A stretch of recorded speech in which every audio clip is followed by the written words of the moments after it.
Guys, have you heard the story of the 28-year-old Limpopo girl, Molokgadi Mohlapi, who's been sentenced to life in prison after she planned the brutal murder of her father, all because she was told by a traditional healer that her father was behind the murder of her mother through the use of muti?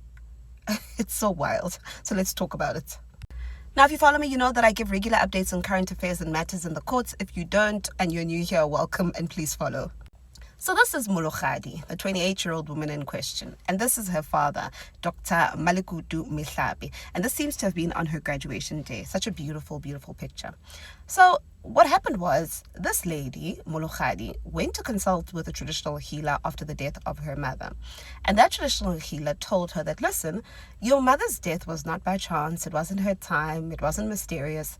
The reason behind the death was your father. Your father carried out this murder through traditional medicine, or through muti, I should say. And so Molokgadi and the healer then decided to do the same to the father. They went to the lengths of using muti to try and kill him.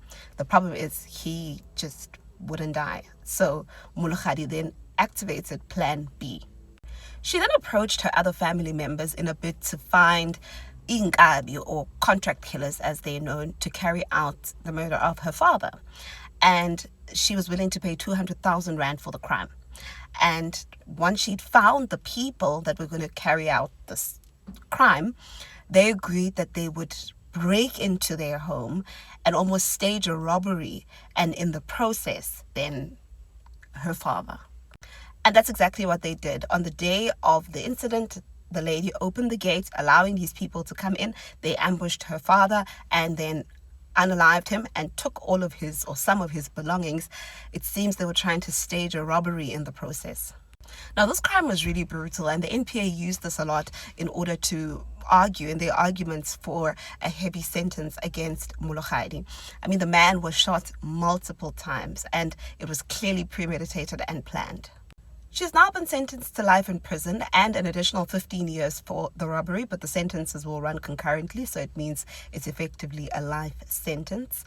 Her 4 co-accused, including the traditional healer, or the sangoma, are also being tried separately from her, and we will see what sentence they are handed in the Polokwane High Court.